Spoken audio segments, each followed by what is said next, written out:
वेद के ज्ञान के बिना हम लोग भटक रहे हैं। भजन के माध्यम से हम लोगों ने सुना, तो वेद का ज्ञान हमें कहाँ मिलेगा जिससे हमें भटकना ना पड़े। पहली से लेकर के एमए तक की क्लास में हम पढ़ाए ना पढ़े, लेक्चरर होने से पढ़ाई पढ़े ही है और पढ़ाई भी नहीं। कहीं भी वेद नहीं पढ़ाया जाता, ना शास्त्र पढ़ाए जाते हैं, ना उपनिषद पढ़ाए जाते हैं, वेदांत पढ़ाए जाते हैं, रामायण गीता तक नहीं पढ़ाए जाते।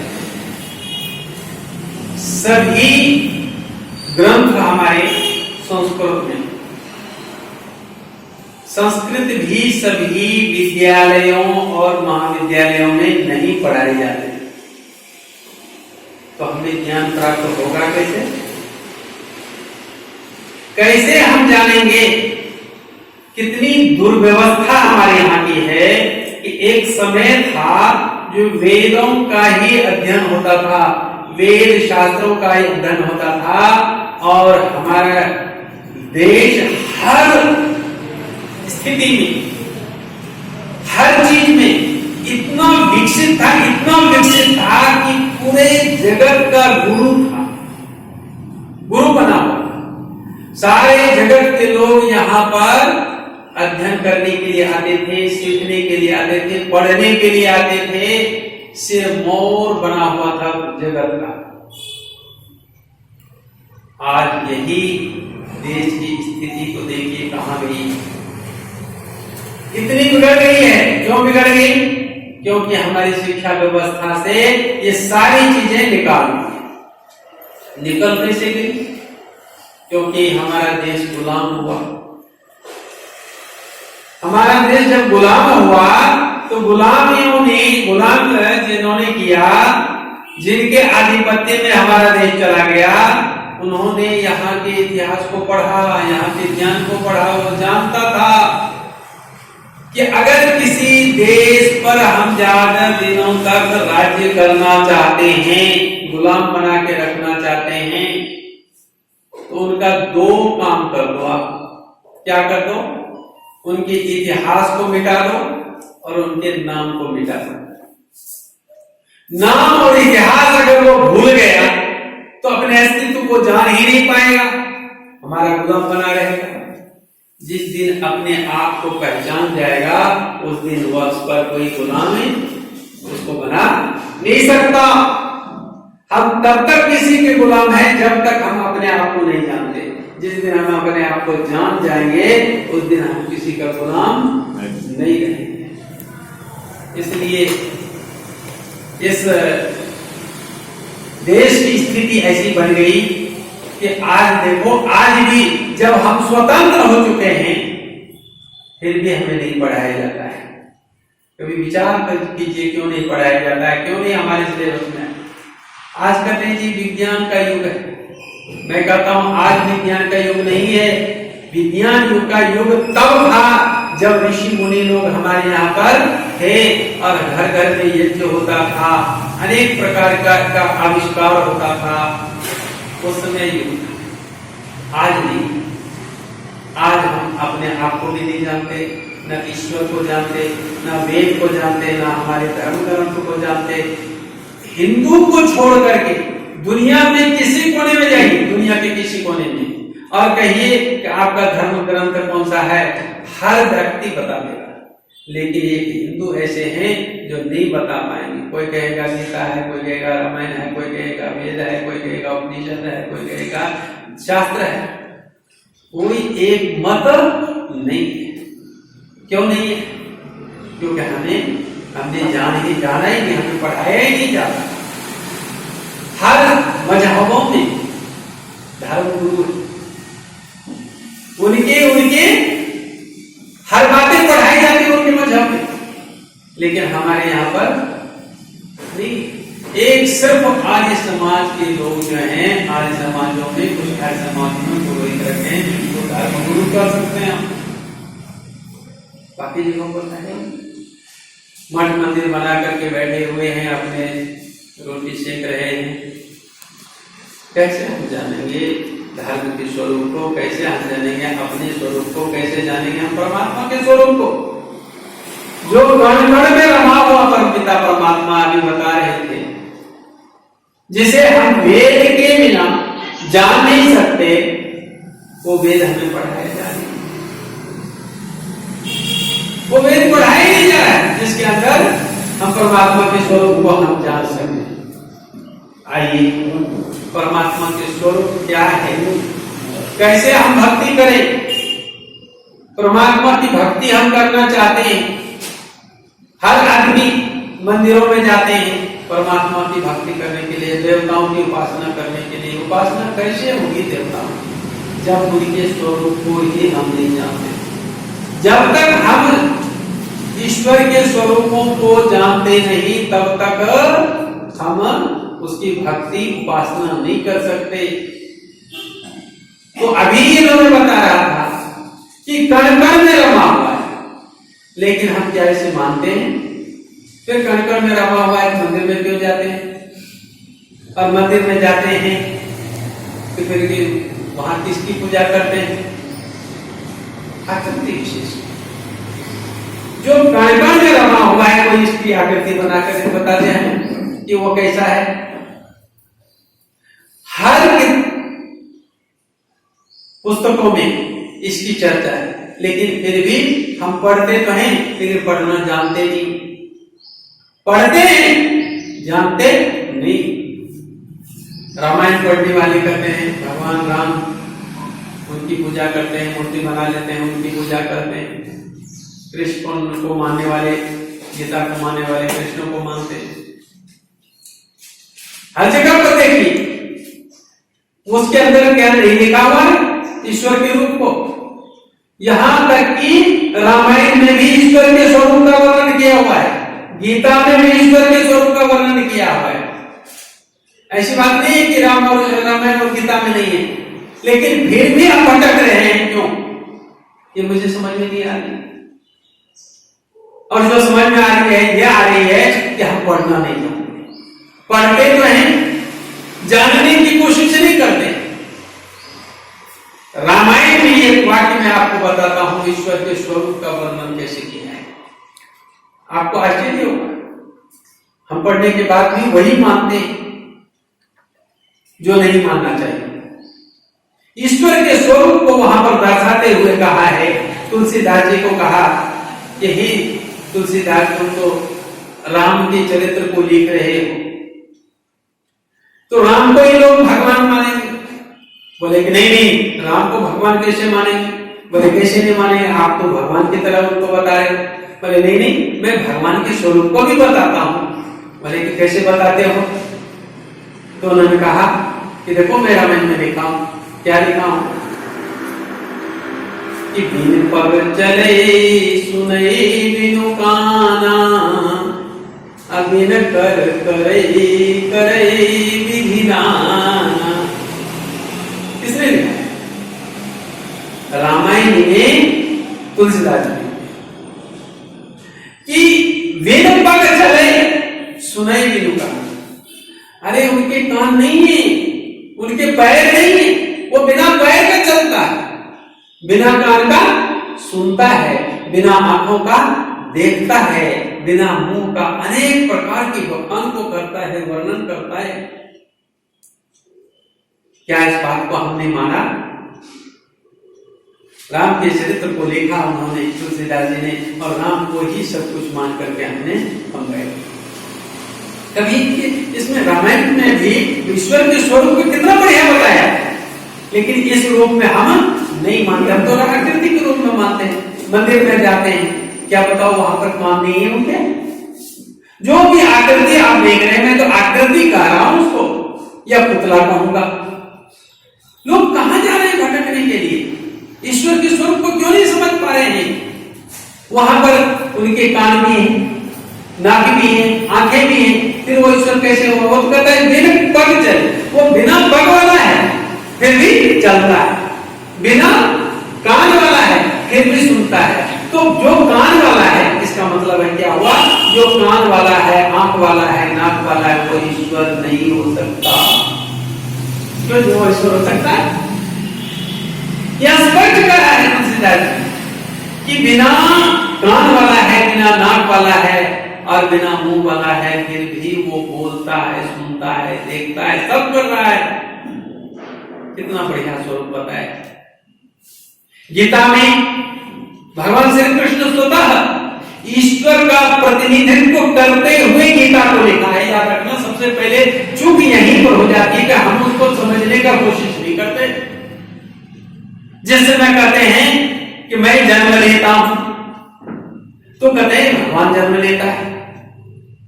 ये समझने की कोशिश नहीं करते कि भगवान श्री कृष्ण ने अगर गीता लिखी है तो इस रूप में लिखी है कि वह भगवान का प्रतिनिधित्व अर्थात ईश्वर का प्रतिनिधित्व करते हुए लिखा है, इसलिए ऐसा लिखा है। अगर ऐसा न होता तो भगवान श्री कृष्ण ने जो लिखा है गीता के अंदर, उस वाक्य को मैं पढ़ रहा हूं कि स मूढ़ो अभिजानाति, स मूढ़ो न अभिजानाति माम अजम अव्याक्तम। ये वाक्य आपको गीता का मैं बता रहा हूं कि माम अजम, मुझे जो अजन्मा नहीं समझता, अर्थात जन्म लेने वाला मैं नहीं, वह ईश्वर जन्म लेने वाला नहीं है। और अव्यक्तम, जो सर्वव्यापक मुझे नहीं समझता, जो सर्वव्यापक मुझे नहीं समझता, जो अजन्मा मुझे नहीं समझता, स मूढ़ो, वह मूर्ख है। मूर्ख शब्द बताया है, मूढ़। फिर कहा अरे दुनिया के लोगों, फिर ईश्वर है कहां? तुम मुझे पूछोगे कि मुझे जो ऐसा नहीं समझता वह मूर्ख है, तो ईश्वर है कहां? तो उसका उत्तर भगवान श्री कृष्ण स्वयं देता है कि हे अर्जुन, ईश्वर सर्वभूतानां हृदये तिष्ठति। ईश्वर सब के हृदय के अंदर रहता है, हृदय में वास करता है। ईश्वर तो कण कण में रमा हुआ है और सबके हृदय में निवास करता है। इसलिए आप अपने हृदय को पवित्र कीजिए, आपको दर्शन मिल जाएगा। ईश्वर का दर्शन करना चाहते हो तो हृदय पवित्र कैसे होगा वो भी हम नहीं जानते। हमारा मन पवित्र कैसे होगा वो भी हम नहीं जानते हैं, क्योंकि मन किससे बनता है? बोलो, मन किस खेत में उपजता है? मन अन्न रूपी खेत से बनता है। अन्न मन का उत्पत्ति स्थान है और मन से विचार उत्पन्न होते हैं, जिससे हम अच्छे और बुरे कहलाते हैं। ये अच्छे विचार आपके हैं, ये बहुत अच्छा मनुष्य है। बुरे विचार हैं, ये बहुत गंदे हैं। ये बुरे और अच्छे विचार कहां उपजता है? उसका उत्पत्ति स्थान कहाँ है? मन। और मन का किसका उत्पत्ति स्थान क्या है? तो अन्न। मन से, अन्न से मन बनता है और मन से विचारों की उत्पत्ति होती है। तो हम अच्छे विचार वाले बने, इससे क्या करना पड़ेगा? हमें मन को अच्छा बनाना पड़ेगा। और मन अच्छा बनाने के लिए, उसके लिए भी अच्छी खेती होनी चाहिए, अन्न। तो अन्न हमारे अच्छे होंगे तो हमारे मन, अंतःकरण अच्छा होगा। क्योंकि उपनिषद का ऋषि लिखता है और चरक संहिता का ऋषि लिखता है। उपनिषद के अंदर भी ये बातें कही गई है और चरक संहिता में भी वही बात कही गई है। और जो चरक संहिता में कही है चरक आचार्य ने, वही उपनिषद का लिखता है। आहार शुद्धो सत्व शुद्धि। आहार के शुद्ध ग्रहण करने से हमारे अंतःकरण, मन पवित्र होते हैं। और मन पवित्र अच्छा होगा तो अच्छा विचार उत्पन्न होगा और पवित्र हृदय होगा, मन साफ होगा। तो हमें इस कहते हैं ना, हृदय के अंदर फिर ईश्वर का दर्शन पाएंगे। तो असत दर्शन पाने के लिए हमने मन को क्या करना, पवित्र करने के लिए हमें अच्छे आहार की जरूरत है। और आहार में हम नहीं जानते कि कितने प्रकार के होते हैं और कैसे आहार हमें खाना चाहिए। गीता में 3 प्रकार के आहार को 3 भागों में बांटा है। वहां पर आप पढ़ लीजिएगा, क्योंकि विषय अगर छोड़ दूंगा तो उधर पर इधर करियर आ जाएगा। तो कहने का तात्पर्य है कि ईश्वर सर्वभूतानां हृदये तिष्ठति अर्जुन। ईश्वर तो सबके हृदय में निवास करता है, वो तो स्वरूप वाला नहीं है। फिर भी आज दुनिया के सारे हिंदू लोग देखो आर्य समाज की बात नहीं कर रहा है, नहीं तो आधे से अधिक आर्य समाज की जो कहने वाले कहलाने वाले हैं उनके अंदर भी उनके घरों में फोटो दिखता है और ऐसे आकृति वाला दिखता है, उसी को नमन करते हैं, उसी की पूजा करते हैं, उसी को भोग लगाते हैं। इसका मतलब हमने रामायण को भी नहीं जाना, गीता को भी हमें समझने का कोशिश नहीं किया। गीता में भी स्पष्ट रूप से कहा, ईश्वर के रूप को बताया, लेकिन फिर भी हम ईश्वर के रूप को नहीं समझ पा रहे हैं। क्यों नहीं समझ पा रहे हैं? कि हमारा मन पवित्र नहीं, क्योंकि जहां वो ईश्वर रहता है वो मन पवित्र है ही नहीं, हृदय हमारा पवित्र है ही नहीं। और न होने के कारण क्या कि हमारे भोजन चालन रहन सहन आवास निवास सारे के सारे विपरीत है, पोषक नहीं है मन को शुद्ध रखने के लिए। और मन के शुद्ध न होने के कारण से वह ईश्वर के स्वरूप को नहीं जान पाता है। इसलिए वेद कैसे जानेंगे? ईश्वर कण कण में रमा हुआ है, उसके स्वरूप को कैसे जाने? तो उसके स्वरूप को दोनों के गीता और रामायण के अंदर इस तरह से वर्णन किया है। आप कहेंगे कि फिर वेद क्या करता है? वेद भी करता है, न तस्य प्रतिमा अस्ति यस्य नाम महर्षि। यजुर्वेद के 33वें अध्याय का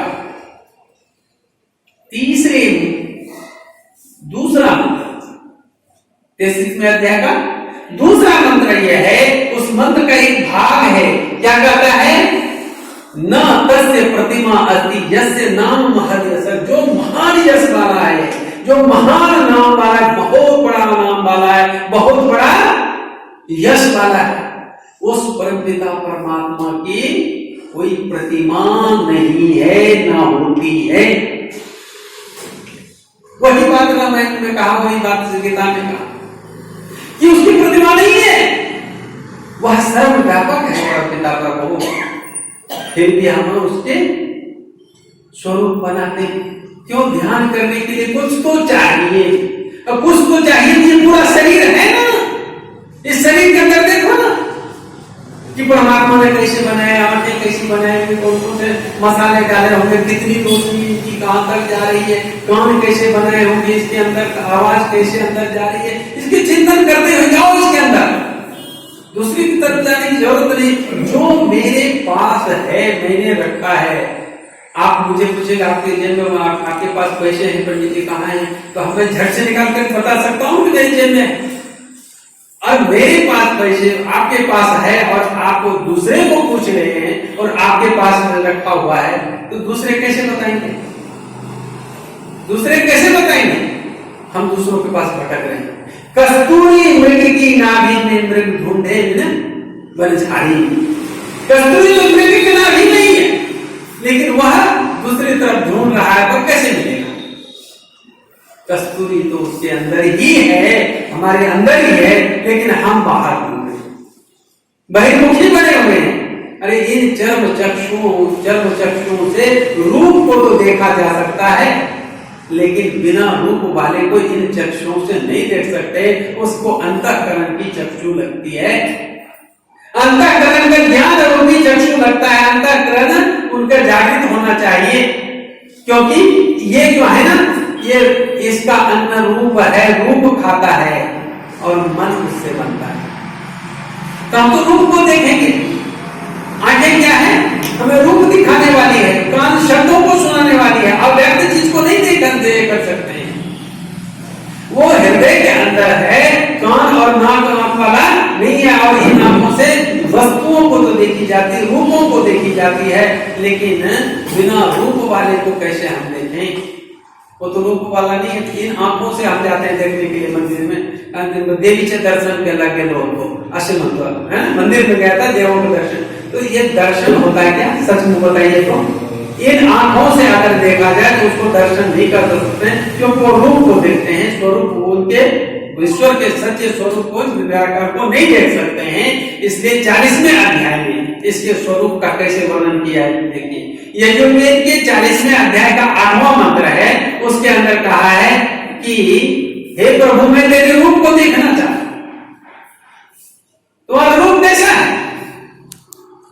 तो कहते हैं हे विद्वानों, ऋषि कहते हैं हे विद्वानों, हे लोगों, दुनिया के लोगों, सो प्रयागार वह सर्वव्यापक है, जगत के कण कण में व्यापक है। शुक्रम वो बहुत शक्ति वाला है, शक्तिशाली है। और क्या कहा? अकायम, वह अकाय अर्थात शरीर रहित है। वह परमपिता परमात्मा शरीरधारी नहीं है। उसके स्वरूप को जानना चाहते हैं ना, तो वह शरीर वाला नहीं है। इन आंखों से देखी जाने वाली चीज वो नहीं है, वो तो अनुभूत करने वाली चीज है। और वो अनुभूत किसको होती है? आत्मा को। वो आत्मा से देखी जाती है, आत्मा के नजदीक है। आत्मा की चक्षु से देखिए, ये शरीर की चक्षु से नहीं देखा पड़ता। ये तो भौतिक 5 महाभूतों से बना हुआ है। जो आत्मा है वो किसी ने उसको बनाया नहीं, और कोई किसी से बनती भी नहीं। वो आत्मा वो तो अजर है, अमर है। नैनम छिंदन्ति शस्त्राणि नैनम दति पापका नैनम क्लेदयन्ति आपा न शोषयति मारता। तो कोई गलता नहीं, शर्ता नहीं, न जन्म लेता है ना मरता है। हम कभी देखते हैं, हमारे आश्रम में भी लोग देखते हैं मृत आत्मा को शांति इसको जाते हैं ना, अरे मृत आत्मा किसी को मरती नहीं, शांति कैसे उसकी मिली? मृत आत्मा को शांति मिले, ये वाक्य बन के प्रचलित हो जाता है। तो ऐसा नहीं बोलना है, क्या दिवंगत हुई आत्मा जो थे अब नहीं है, उन आत्मा को शांति मिलेगी। शरीर में नहीं, शरीर को छोड़ के गया तो वो अजन्मा है, वह अकायम, वह शरीर रहित परमपिता परमात्मा है, शरीरधारी नहीं है। अवृणम, आगे क्या कहा? अवृणम, वह अवर्ण है, अर्थात वह घाव आदि वाला नहीं है। घाव वर्ण का अर्थ घाव भी होता है। वह अवर्णम, घाव आदि वाला है, रंग रूप वाला नहीं है। और कहता अस्नावीरम, वह नस नारियों से भी रहित है। शुद्धम अपापविद्धम, वह परमपिता परमात्मा शुद्ध है और पापों से विद्धा नहीं जाता। और वर्ण का अर्थ क्षेत्र भी होगा। अवर्णम मुझे क्षेत्र रहित है, जिसमें क्षेत्र किया नहीं जा सकता। दुनिया के कोई भी साइंटिस्ट उसको छिद्र नहीं कर सकते, क्योंकि छिद्र वाला है ही नहीं। कैसा है भाई? कवि, वह कवि है, क्रांतदर्शी है, मनीषी, सबके मनों के अंदर की वृत्तियों को जानने वाला है, इसलिए उसको मनीषी कहा है। मनीषी है कि सबके अंदर के वृत्तियों को वो जानता है, हम क्या सोच रहे हैं, क्या विचार कर रहे हैं, हमारी वृत्ति क्या चल रही है मन के अंदर, वो सारे के सारे परमपिता परमात्मा रिकॉर्ड करता है, वो सब जानता है। परिभू, वह सर्वव्यापक है और स्वयं वो, उसके कोई माता पिता नहीं है। वह परमपिता परमात्मा कैसा है कि माता पिता नहीं है उनके, वह स्वयं वो है, अपने आप में वह रहता है, व्यापक रहता है। फिर क्या कहता है? यथा तथ्य तो अर्थान व्यर्थाति शाश्वती समाप्त। ये शाश्वती मुझे प्राचीन काल से लेकर के प्रजाओं के लिए, प्रजाओं के लिए वह क्या करता है? तो अर्थान व्यर्थात, सभी पदार्थों की रचना करता है। इसके लिए तो अपनी प्रजाओं के लिए, जो प्राचीन काल से प्रजाओं, जो उनकी प्रजाएं हैं, ये जितनी जीवधारियां हैं इनके लिए क्या करते हैं, वह रचना करते हैं, पदार्थों की रचना करते हैं जो इस रूप में परमपिता परमात्मा की उपासना करनी चाहिए। और इसी के विषय में एक योग दर्शन में सूत्र आता है, उसके अंदर जो बड़ा कमाल की बात ईश्वर के स्वरूप को बताया है कि क्लेश कर्म विपाक आशय आमृत ईश्वर पुरुष विशेषा ईश्वर। ईश्वर कैसा है, कहता है कि क्लेश विपाक, क्लेश कर्म विपाक आशय, ये चार चीजों से रहित विशेष पुरुष ईश्वर है। अब ये चार चीज क्या है, क्लेश दुख है, जो 5 प्रकार के दुख होते हैं, विद्या अविद्या सुख दुख, ये जो है ना अभिनिवेश, ये जो 5 प्रकार के क्लेश हैं, इन 5 प्रकार के क्लेशों से वह परमपिता परमात्मा रहित है।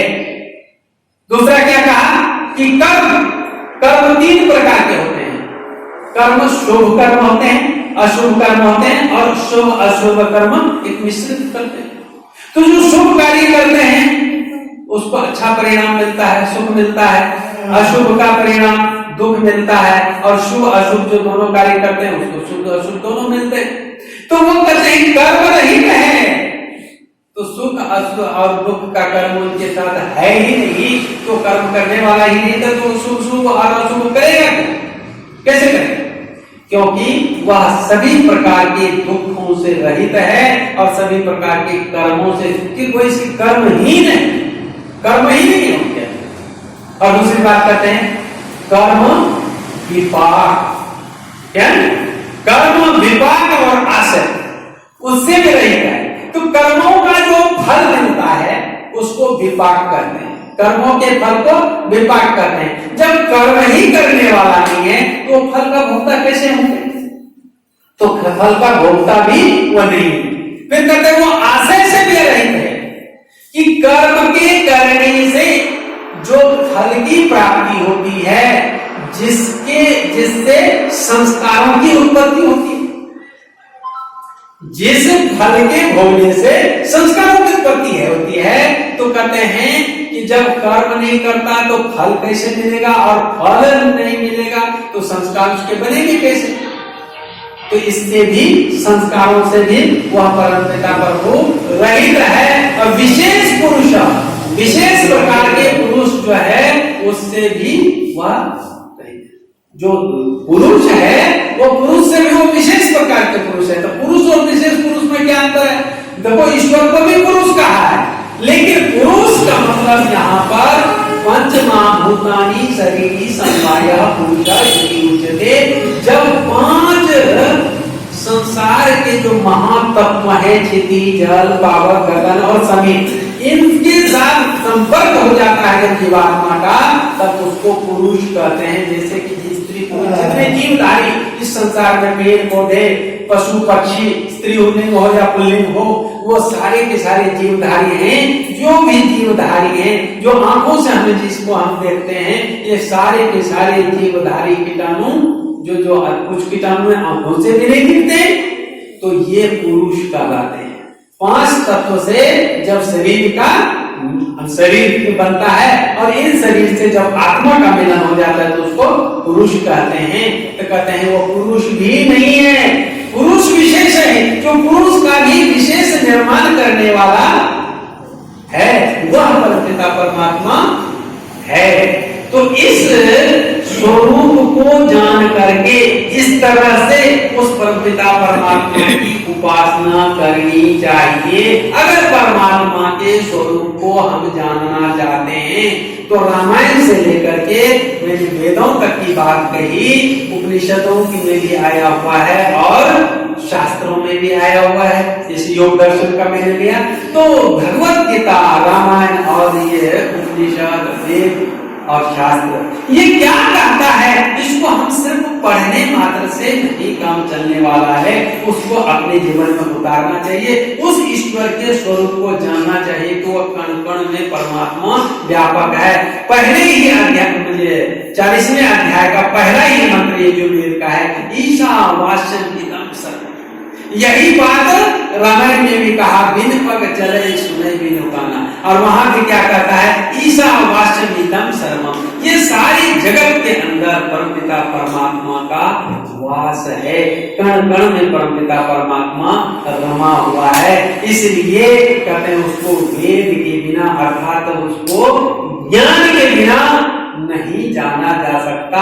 आज दुनिया भटक रही है, बिन ज्ञान मारी मारी। आज भजन से सुन रहे थे कि बिना ज्ञान का आज दुनिया भटक रही है, क्योंकि जो भी उनके सामने में किताबें हैं, रामायण तो कम से कम हर आदमी जानता है, लेकिन जानता है मानने के लिए तैयार नहीं है। क्योंकि रामायण के अंदर भी ईश्वर के स्वरूप को जब पूछा गया तो बताया है, उसके अंदर कितना सुंदर बताया, लेकिन हमने जाना ही, जानने का कोशिश ही नहीं करते।